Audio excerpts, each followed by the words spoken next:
Hello and welcome. I'm Amritan Shirai and you're watching The Big Picture on Rajyasabha TV. The Parliament has approved the Companies Bill 2016. All that remains is the assent of the President for it to become an Act of Parliament. The bill is among the reform steps targeted towards improving ease of doing business in India. Today we discuss what the Company Bill is about, the important changes affected by the present action of Parliament, how it will help the common man and the company. Joining me on this program are Mr. S. Ramaswamy, Chairman, GCS, Indian National Bar Association. Mr. Pawan Vijay, Founder, Corporate Professionals. Mr. S.K. Jindal will be soon joining us. He is Chairman, Jindal Group of Companies. Mr. Sanjay Agrawal, Chairman and CEO, Paramount Communications Limited. And joining me from Mumbai, Nilanjal Singh, Partner, AZB and Partners. The ranking of India has already improved by 30 points according to the World Bank report. The government also intends to make India an attractive destination for investment. Some of the changes that have been made by the government includes following exemption of class of foreign companies from registering and compliance regime under the existing law. So my question to you is, I'll start with you, Pawan.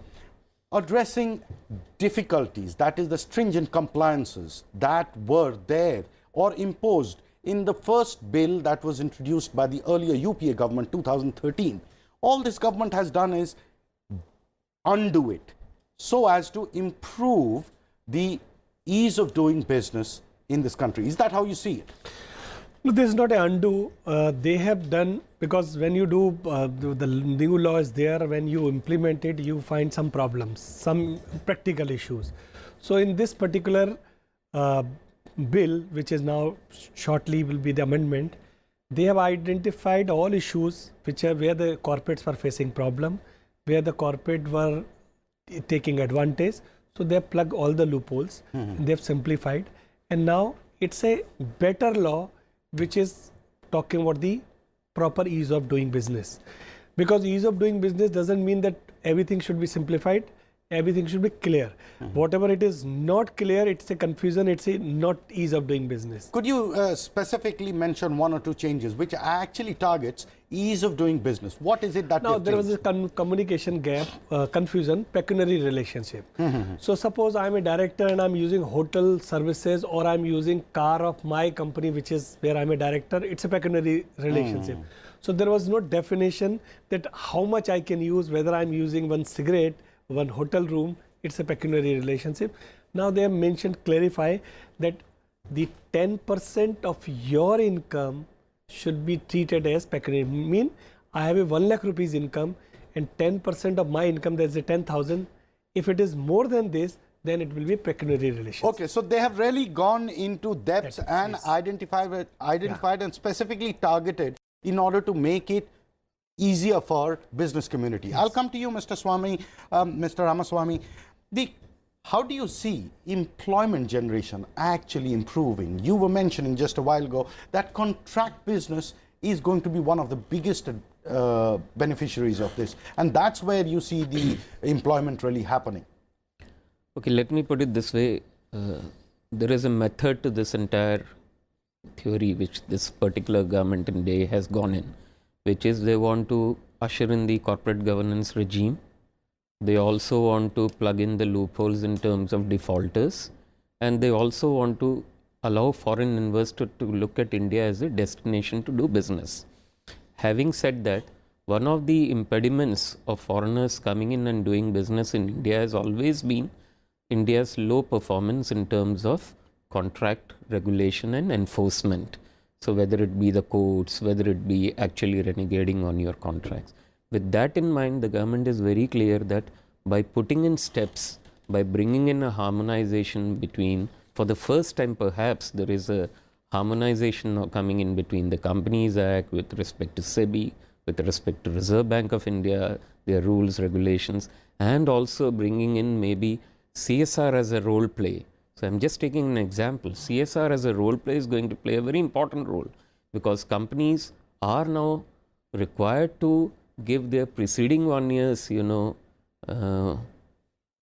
profit or preceding 1 year's disclosure. Earlier it was? Earlier it was at 3 years. So now they have made it in a way that, the legislation which has been enacted is really given strength. Mr. Jindal, how do you see this really benefiting the companies? When this old bill came in 2013, everybody felt the heat of it. Business became really difficult. I have been into business for last 43 years myself. Right, sir. And 2013 bill was really very difficult. Difficult in the sense compliance-wise, and documentation-wise? practicality-wise, it was as if hell was broken. It became very difficult to operate with those kind of laws. They were impractical, and we were feeling how they have been made and when they will be removed. Now it has been removed, and now we find it is a progressive looking or forward looking bill. In the name of controls, you don't suffocate the whole system, that it don't work. I will not allow 1% leakage, and I will let business not happen. But what will happen now? People can play a little bit, but that will be immaterial. That will be negligible part of it. But others will be free to work. Others will be able to perform. Others will be able to work much better than some of them may take some advantage, misadvantage, or abuse it little bit, but that will be very little and of no relevance. In the name of law, they will not be able to do much. It will be too small a portion. So this was very important, that bill is for creating a good environment and not enabling environment. Yes, and not suffocating the whole system, that my bill is foolproof. 100%, nobody can take advantage of this. Right. I'll get Mr. Agarwal in. Mr. Agarwal, can you hear me, sir? Mr. Agarwal, on the penalties and prosecutions, the slabs have been really brought down. I mean, earlier the penalties and prosecution, the terms were more stringent and really detrimental to business, because these are economic offences that we are talking of. Has that been eased out in this company's bill? You see, I have not been able to study the amendments in full detail, but from what all I have been given to understand till now, I think there has been a movement towards reasonableness in both directions. Wherever there was a need to, in fact, make the rules more stringent, I think they have been done in some cases. For example, in terms of the timing for filing of certain financial disclosures, that has been tightened up, for example. At the same time, certain penalties which were totally disproportional, for example, in case of a minor technical infringement, you were about to incur some very huge penalties. Those things have been rationalized. Overall, I would say it's a balanced exercise in the way that what was by mistake probably pegged at a too high a level has been brought down, and what was probably required to be tightened up has been tightened up. Mr. Agarwal, also, how do you see this really impacting the common entrepreneur in this country and generating the kind of entrepreneurship that the Prime Minister has been constantly talking about?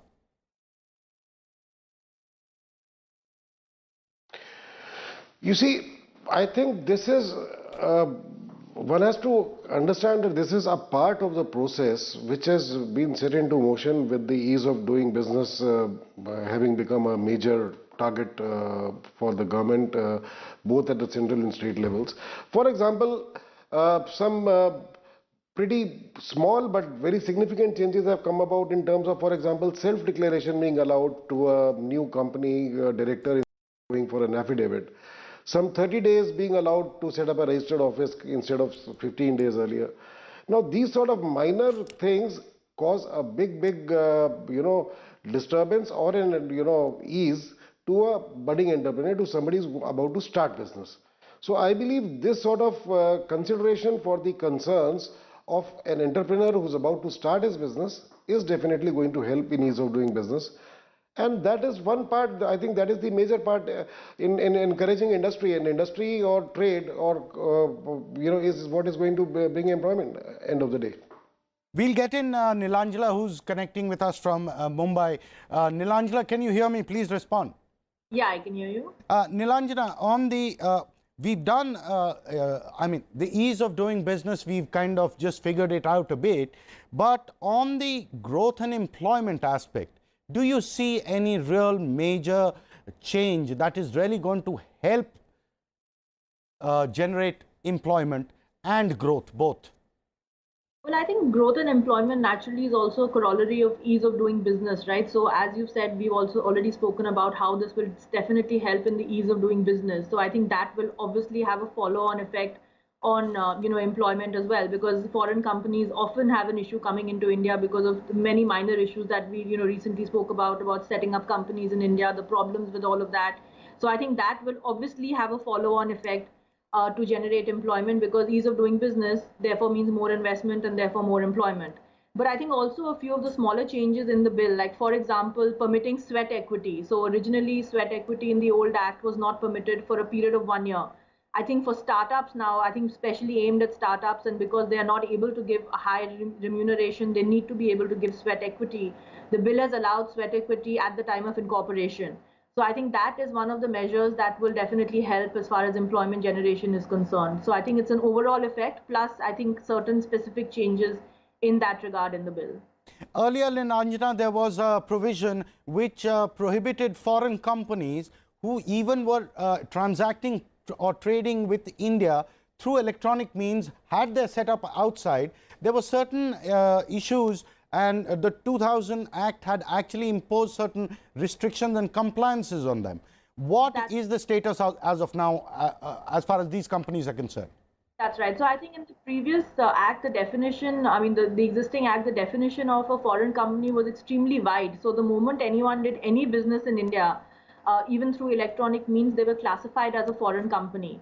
That I think they have given certain relaxations around that, because I mean, that was just making life absolutely impossible for foreign entities who did not really have, a subsidiary or a private company, etc., set up in India. So you're right, they have made certain relaxations around that as well. What specifically is it? Can you explain to us for the benefit of, our viewers here? Sure. So I think there are certain sections which would have applied to foreign companies under the old definition, which now no longer apply. So for example, preferential allotment process, that no longer applies to foreign companies. I mean, to what was defined as foreign companies in India.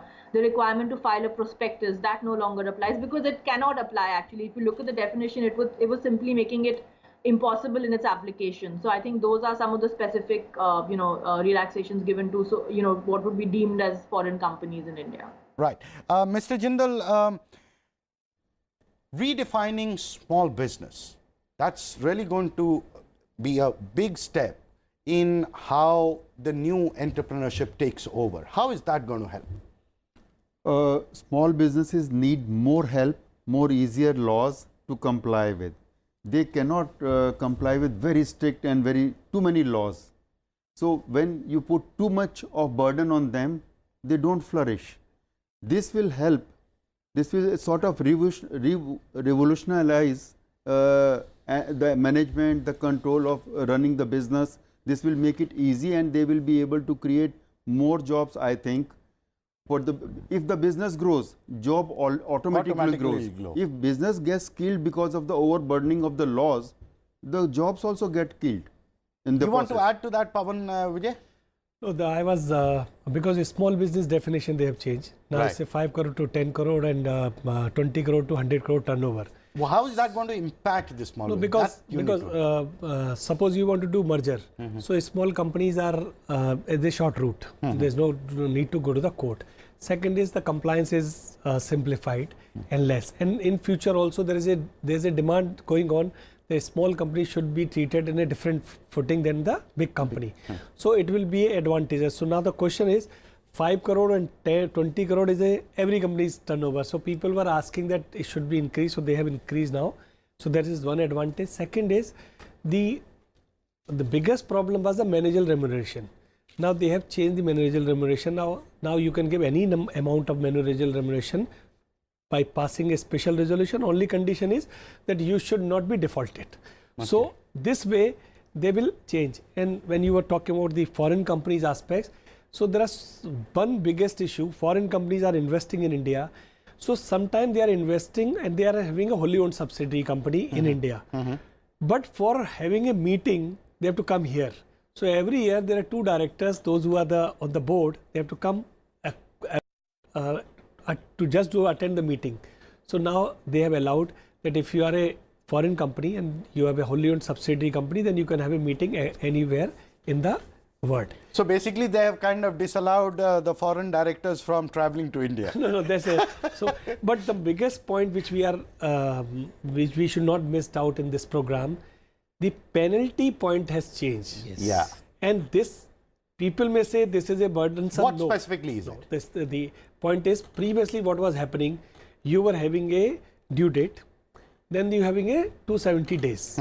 So you can file by paying 12 times of the fee. And the fee was also very less. So that, just take example, it was a 300 rupees for one form. So 12 times is 3,600 rupees you pay, and you can file after 1 year, 2 years, 3 years. So these shell companies issues, which were there, they were not complying, and when the issue was coming and some notices coming, so they were aware that I have to pay only 3,600 rupees. But now, after the due date, so due date is say 30 days. After the due days, from first day it is 100 rupees penalty. So the same amount which I am saying, if it is delayed, it may be 16,000, and then they have done one more thing. 1 year, 2 year you can do, and after 3rd year if you are continue, then it is a 2 times and multiple times. So they basically they have brought in the strictest possible system, but at the same time brought down the penalty and made it much more.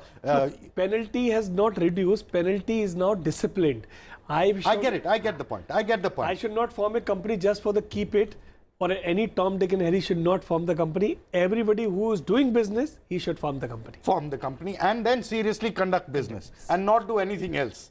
Mr. Ramaswamy, you were also pointing out that earlier it was one flat enabling environment for all kinds of companies, whether small, big, micro, medium, large. But now the company bill also acknowledges the various sizes and provides for a legal infrastructure for all different types. Yeah, Is that how case to the point, what you rightly said is, say, a one-person company or a small company. Now the penalty has been reduced. It's been slashed and brought down almost to half. Right. So it's not that, a one person should be equated with a public listed company in terms of the fines or the prosecution allotted. The deterrent has to be there, but it has to be mindful of the fact that there are various sizes of companies and entities That's right. that exist. Dissuade them right in the beginning not to do business, unless, as Mr. Jindal rightly said, unless you allow people to have a free play to do business, how will you generate employment?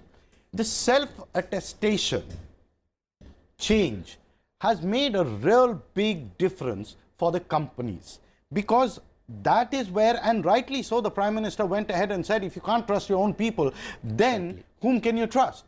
And he went ahead, and that has sunk in very well with all the legal framework that's happening.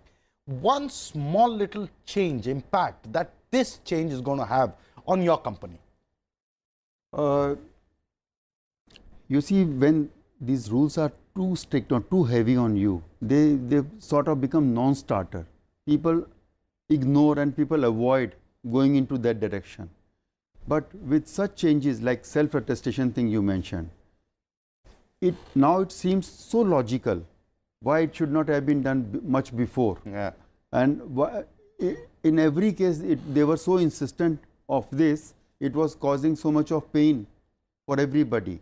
So similarly, lot has been done in this new bill to make it easy. Now it appears to be little fairer, I would say, and compliable.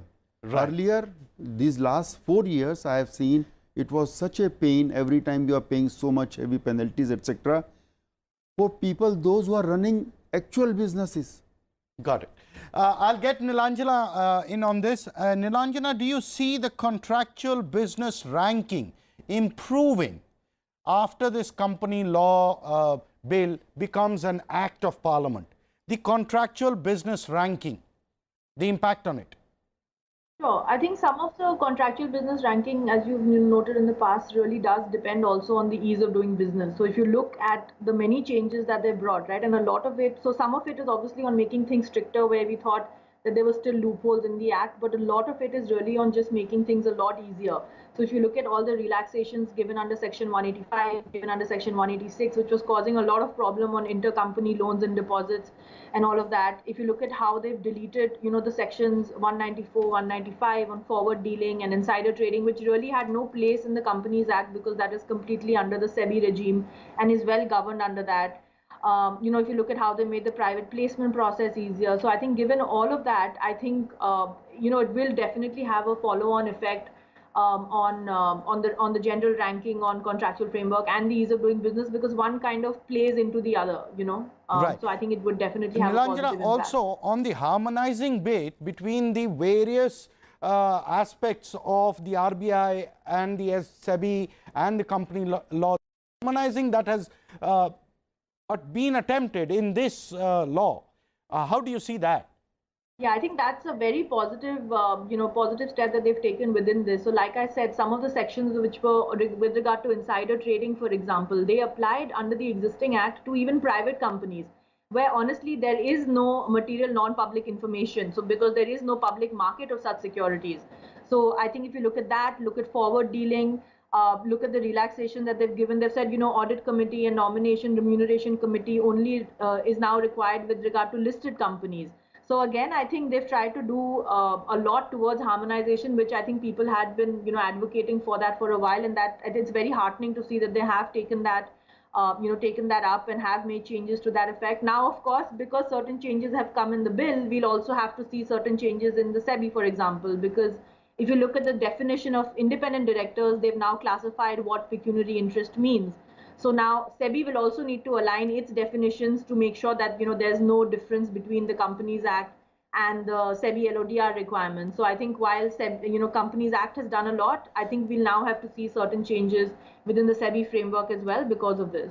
Mr. Agarwal, do you see the harmonizing aspect of this? How do you see the harmonizing aspect in this law, sir? I think the harmonizing aspect has been, this is one prime example which was just mentioned about having different requirements both under SEBI regulations and under Companies Act now being either done away with, like for example in the case of forward dealing and such instances, or wherever there is a duplicacy, the Companies Act trying to address those issues, and then as was just mentioned that maybe in some cases the initiative would have to be now carried on to SEBI, for example.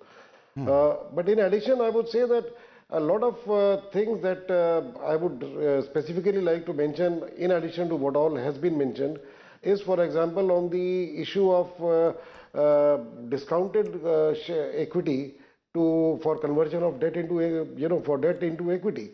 That is going to be a big help in the restructuring exercise that is happening all across the corporate sector.